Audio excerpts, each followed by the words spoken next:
hanya karena kasih anugerah Tuhan kami bisa hadir di tempat ini. Dan terima kasih kepada Ibu Gembala, Bapak Gembala, sehingga kami bisa hadir walaupun sudah lama, hampir 1 tahun kami jumpa lagi di tempat ini. Luar biasa. Dan siang hari ini kita akan buka nats firman kita, yaitu di Keluaran 33 ayat 15. Mari kita bangkit berdiri untuk menghormati firman Tuhan. Keluaran 33 ayat 15. Apabila sudah ketemu firman-Nya, kita katakan amin. Amin. Keluaran 33 ayat 15. Kita baca bersama-sama dalam hitungan yang ketiga. Keluaran 33 ayat 15. 1, 2, 3. Berkatalah Musa kepadanya, jika engkau sendiri tidak membimbing kami, janganlah suruh kami berangkat dari sini. Amin. Silakan Bapak Ibu untuk duduk kembali. Judul khotbah pada siang hari ini adalah hadirat Tuhan. Jemaat yang dikasihi Tuhan Yesus Kristus, kehadiran Tuhan tidak sama dengan hadirat Tuhan. Benar? Kehadiran itu adalah ada, sedangkan hadirat adalah tatap muka, hubungan dengan Tuhan secara pribadi, secara sadar. Dan di dalam Kamus Besar Bahasa Indonesia, hadirat Tuhan itu menghadap Tuhan, ya, untuk bertemu dengan Tuhan. Namun sayangnya banyak orang Kristen saat ini percaya kehadiran Tuhan dalam hidupnya, tetapi tidak merasakan kehadiran Tuhan. Tidak merasakan kehadiran Tuhan. Saya percaya jemaat di sini merasakan hadirat Tuhan. Amin. Haleluya.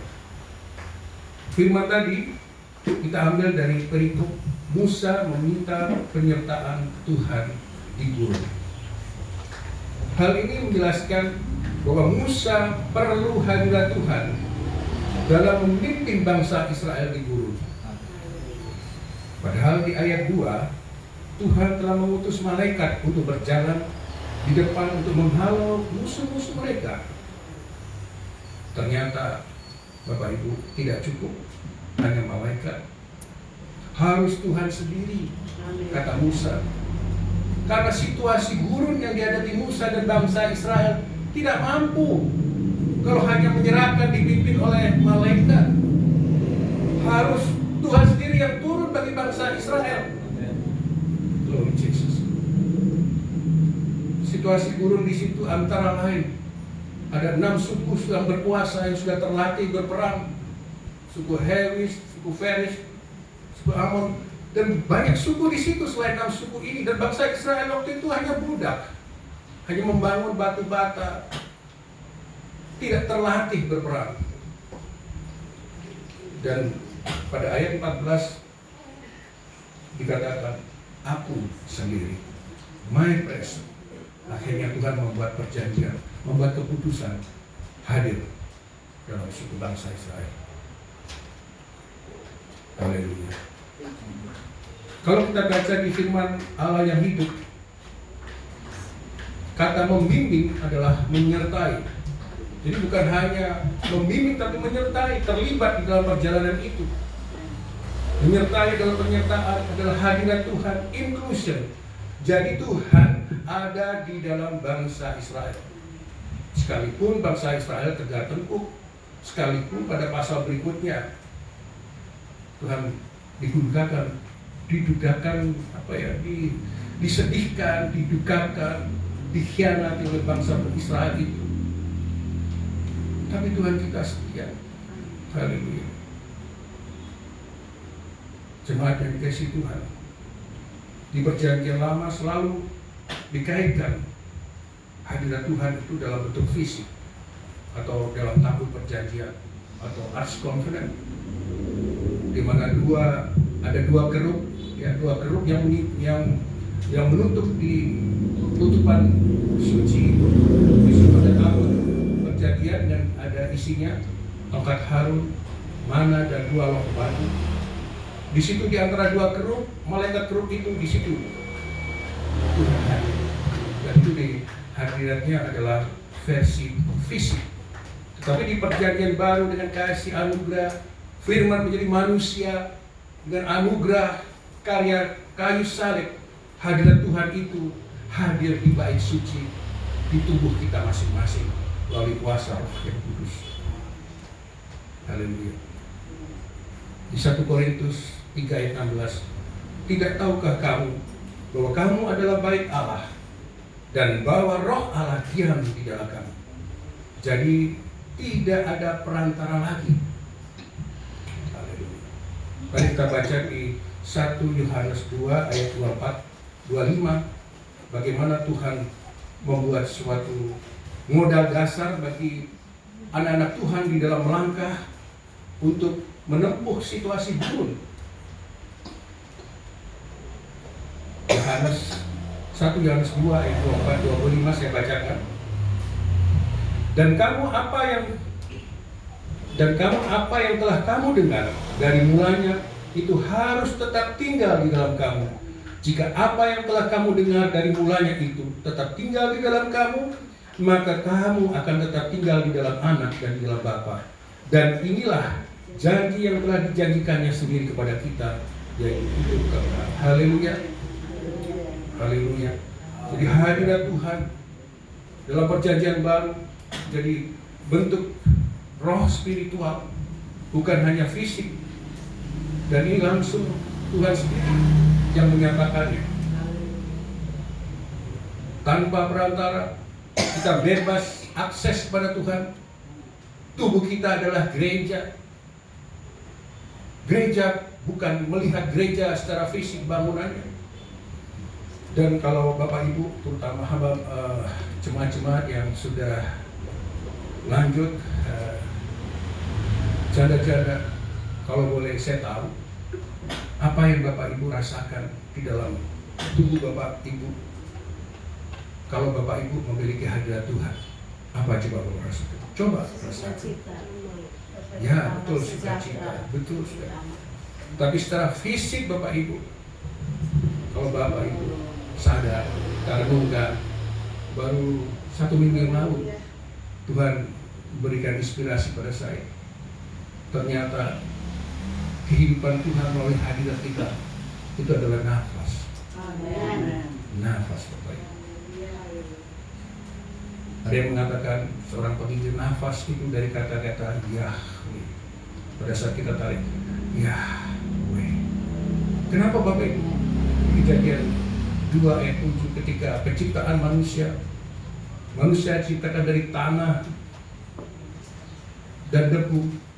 Setelah itu Tuhan mengembuskan nafas Tuhan ke hidung debu dan tanah itu. Barulah dia hidup menjadi manusia. Haleluya. Haleluya. Sehari-hari kalau kita renungkan nafas, kita buang nafas, tarik nafas, itu sebenarnya hadirat Tuhan, kehidupan Tuhan ada di dalam kita. Secara emosional mungkin emosi, sukacita, damai sejahtera. Tapi secara fisik Bapak Ibu, itulah Tuhan ada di kita. Tuhan tidak pernah meninggalkan kita. Tuhan omnipresent di dalam kehidupan aktivitas kita. Haleluya. Haleluya. Glory Jesus.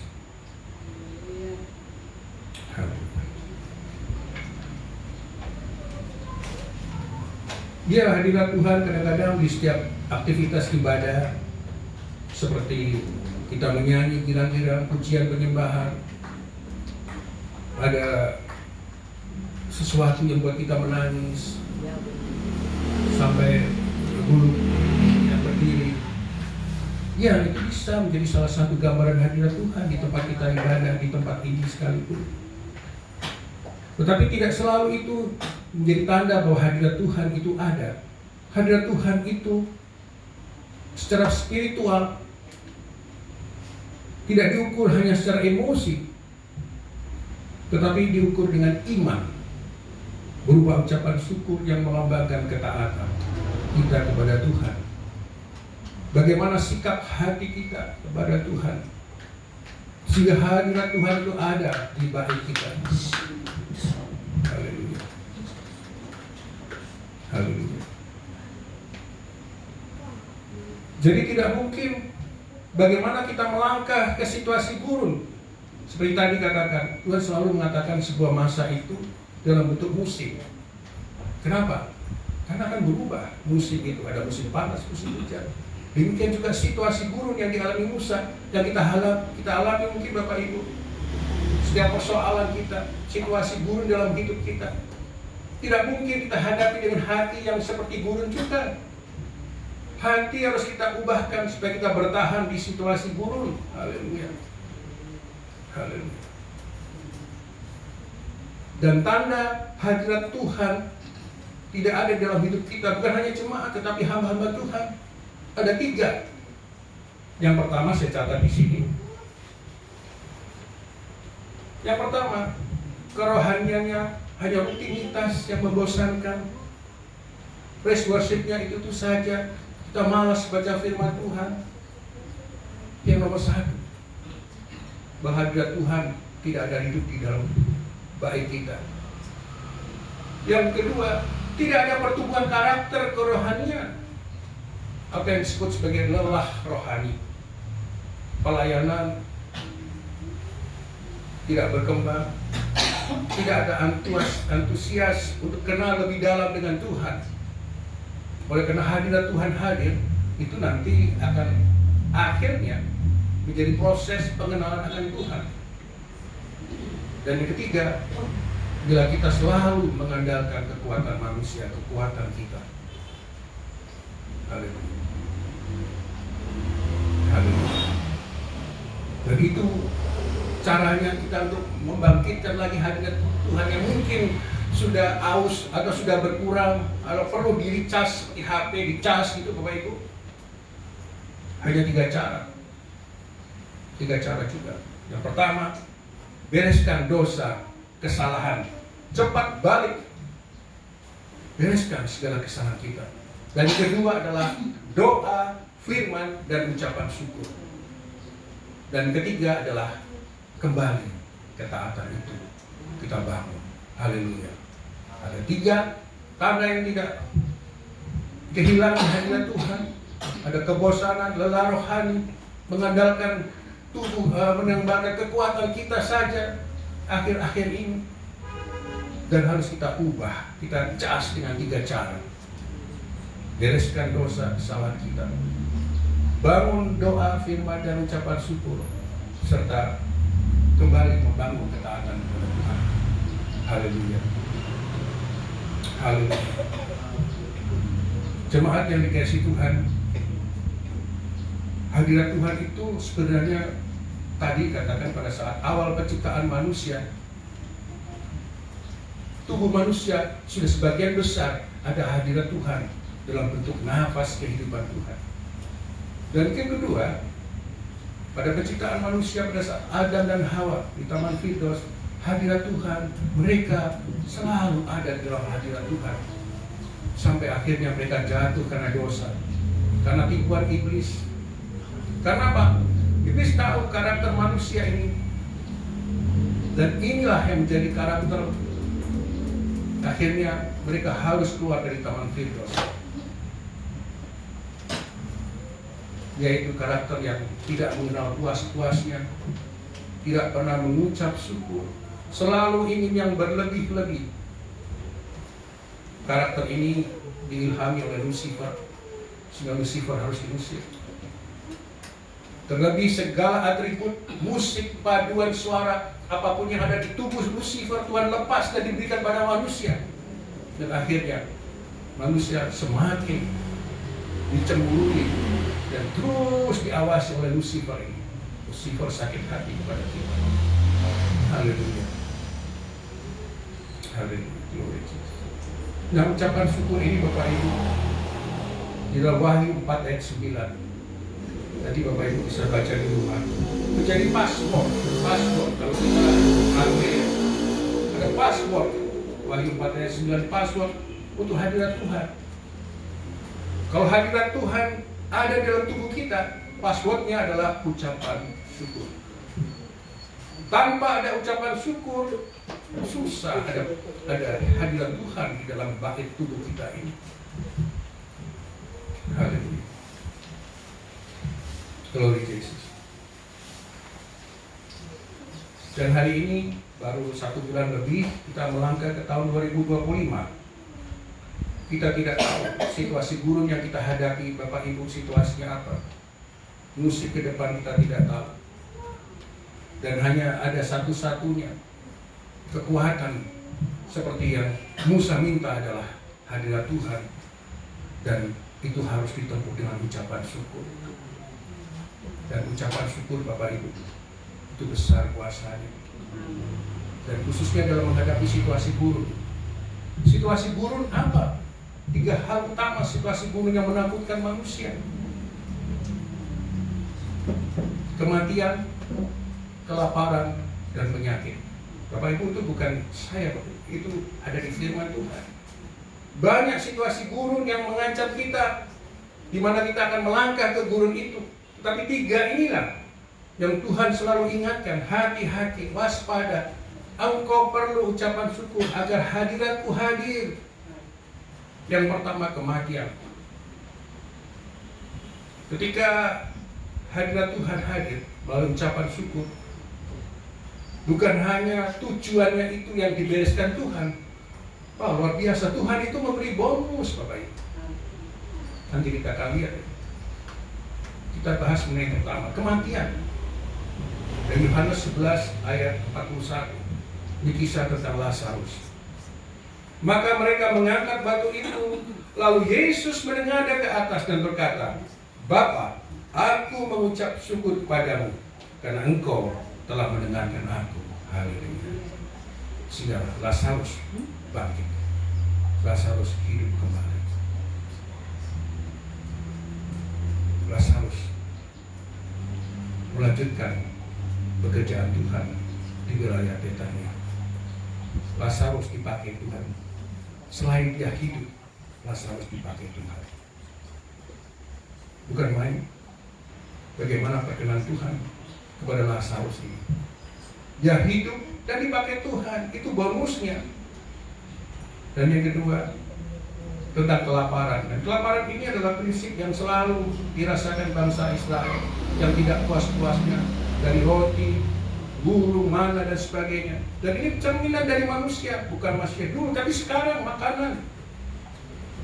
Dia tentang kelaparan di Yohanes 6 ayat 11. Lalu Yesus mengambil roti itu dan mengucap syukur kepada Allah serta membagi-bagikannya kepada orang banyak. Demikian pula dilakukannya dengan kedua ikan itu, dan setiap orang makan sampai kenyang. Haleluya. Musisat 5 roti 2 ikan. Dan malah bonusnya 12 bakul. Wah, luar biasa. Selalu ada bonus, Bapak Ibu. Haleluya. Bukan pertolongan yang inti yang Tuhan berikan pada kita ketika hadirat Tuhan datang melalui ucapan syukur, tetapi ada tambahan-tambahannya. Dan yang ketiga, tentang penyakit di Lukas 17 ayat 15. Lalu tersungkur di depan kaki Yesus dan mengucap syukur kepadanya. Orang itu adalah seorang Samaria. Nah, ini kisah yang luar biasa. Kebetulan di bidang saya, di bidang ilmu kedokteran, penyakit lepra, Bapak Ibu, kalau menyerang orang, itu dari jauh sudah kelihatan. Kenapa? Karena rontok tulang-tulangnya itu, tulang rawan terutama di wajah, jari-jarinya juga akan rontok lepas, sehingga buntung tangannya, kakinya. Dari jauh kelihatan, oh ini lepra. Dan pada waktu itu lepra dianggap penyakit kutuk yang tidak kudus. Dari 10 orang sakit lepra itu, ternyata hanya ada 1 yang kembali kepada Tuhan Yesus.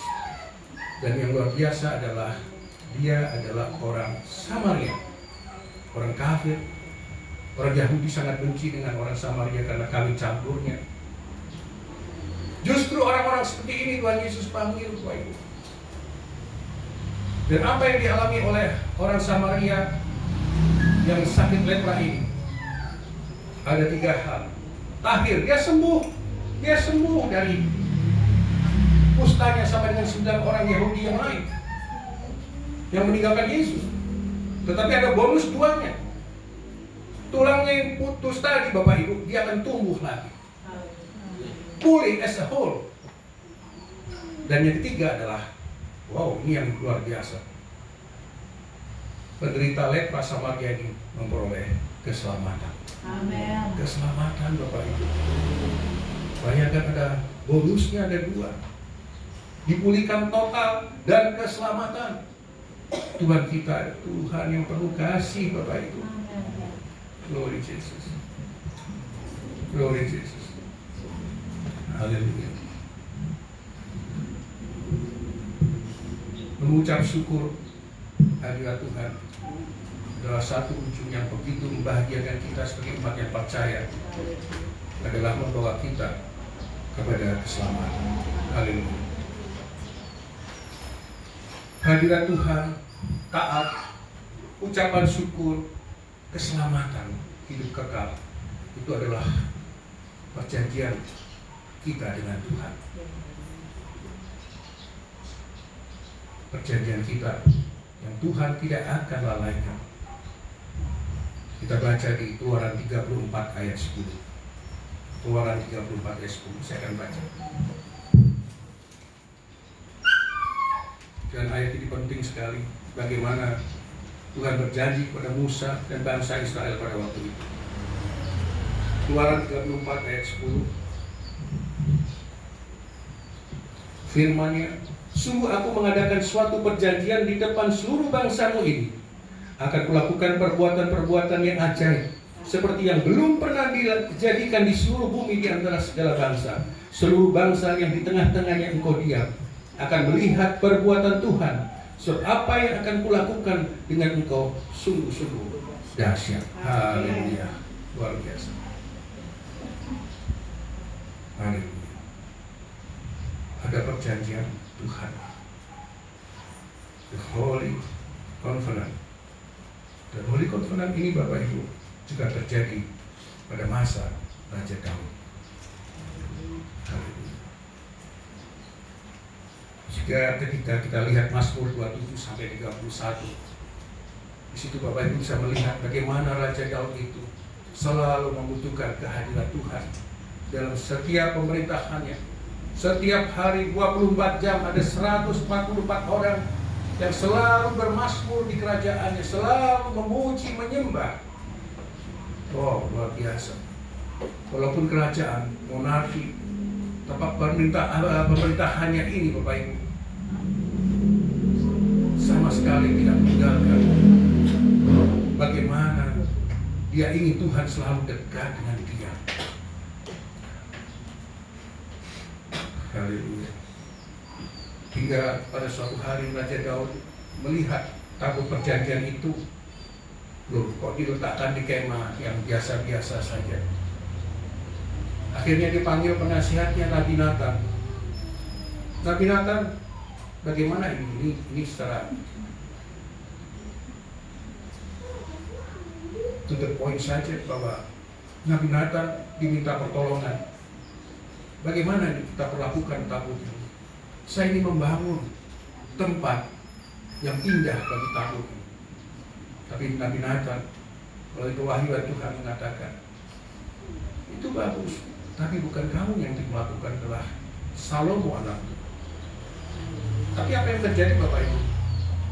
Walaupun Daud tidak membangun tempat yang terindah sebagai lambang kehadiran Tuhan, dan akhirnya dilakukan oleh Salomo anaknya, tetapi karena inisiatifnya saja Bapak Ibu, terjadilah Holy Covenant, perjanjian antara Daud dengan Tuhan, sehingga Tuhan memberikan keselamatan sepanjang masa dari kerajaan, keluarga hingga keturunannya.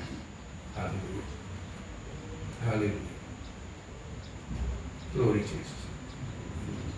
Tidak heran Daud menjadi pilihan Tuhan. Di 1 Samuel 13:14, a man after my own heart.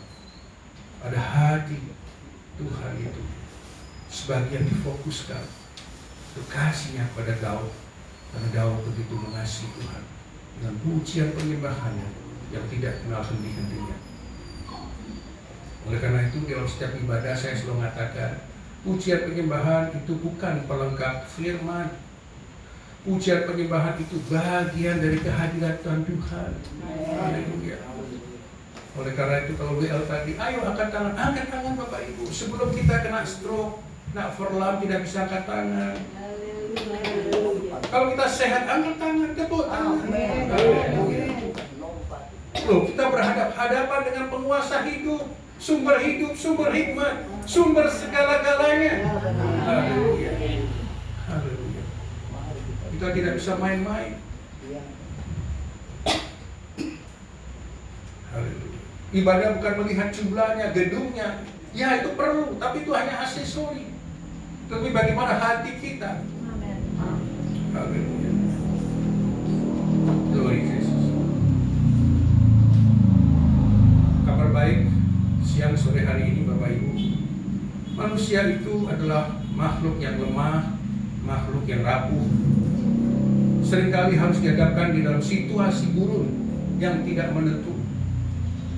Dan kita harus bertahan. Untuk itu perlu dibangun hubungan intim dengan Tuhan, agar hadirat Tuhan itu menjadi harapan satu-satunya, kekuatan satu-satunya dalam melangkah untuk menempuh situasi buruk itu. Haleluya. Haleluya. Dan ucapan syukur adalah bagian untuk menghadirkan Tuhan di dalam kehidupan kita. Kita selalu bersyukur. Bukan berarti pesta itu, ucapan syukur selalu dikonotasikan pesta ucapan, tidak. Kita merenungkan betapa Tuhan baik, mengucap terima kasih. Itu sudah bagian dari ucapan syukur. Haleluya. Ibrani 12 ayat 28. Jadi karena kita menerima kerajaan yang tidak tergoncangkan, marilah kita mengucap syukur dan beribadah kepada Allah menurut cara yang berkenan kepadanya dengan hormat dan takut. Haleluya. Mengucap syukur bukan paksaan, karena kita hormat, haleluya, kepada Tuhan, karena kita mencintai Tuhan agar hadirat itu hadir, sehingga hadirat Tuhan itu menjadi proses pengenalan Tuhan bagi kita. Mari kita membangun level kita yang dahulunya tahu jadi mengenal. Kalau kita sebagai jemaat yang setia, kita harusnya sudah masuk di mengenal Tuhan. Dan otomatis kalau hadirat Tuhan itu ada di bait suci kita, tentu kita sudah mengenal Tuhan. Tadi saya katakan, kalau kita mengenal Tuhan, firman mengatakan bonus akan ditambahkan. Tapi bukan karena itu Bapak Ibu. Karena dengan mengenal Tuhan Bapak Ibu, kita akan juga meningkat jadi anaknya, menjadi murid, dan yang terakhir adalah menjadi saksi Tuhan. Nah, kalau sudah menjadi saksi Bapak Ibu, kita harus menjadi dampak, memberi dampak yang positif bagi kemuliaan Tuhan. Matius 5 ayat 16. Itu terang bercahaya, memuliakan Bapa, menjadi garam dan terang di dalam setiap aktivitas kita. Oleh karena itu, ibadah itu ada 3 level. Yang pertama adalah liturgi latreo seperti sekarang ini. Yang kedua, trestia, ibadah sosial, ibu janda, ibadah anak yatim piatu. Dan ibadah yang tertinggi adalah ibadah Eusebia. Ketika rumah ibadah ini kita tutup, matikan, kita keluar, kita menjadi garam dan terang. Itulah ibadah yang sesungguhnya. Itu menunjukkan Christ image, wajah Tuhan Yesus bagi orang-orang yang tidak mengenal Yesus. Haleluya. Oleh karena itu hadirat Tuhan harus kita bawa di mana kita berada. Ibadah di sini adalah ibadah awal kehadirat Tuhan. Begitu kita melangkah sampai ke rumah, sampai ke aktivitas kita, di dapur apapun, hadirat Tuhan harus kita sertakan di sana Bapak Ibu. Haleluya. Di sekolah, di pekerjaan kita, hadirat Tuhan harus ada. di mana kita berada. Haleluya. Sehingga akhirnya kita yang menjadi saksi Tuhan memiliki jati diri kita, yaitu jati diri Kristus. Orang mengenal kita adalah, oh, dia orang Kristen, pengikut Kristen. Haleluya. Haleluya. Mari kita hidup berdampak, sekalipun ibu janda. Kalau membimbing cucu-cucunya itu rajin sekolah minggu, ibadah, itu menjadi dampak. Masih banyak tugas-tugas Bapak Ibu janda terutama untuk menjadi dampak. Dan tidak harus di atas mimbar di sini. Jemaat pun di mana-mana pun membantu singer,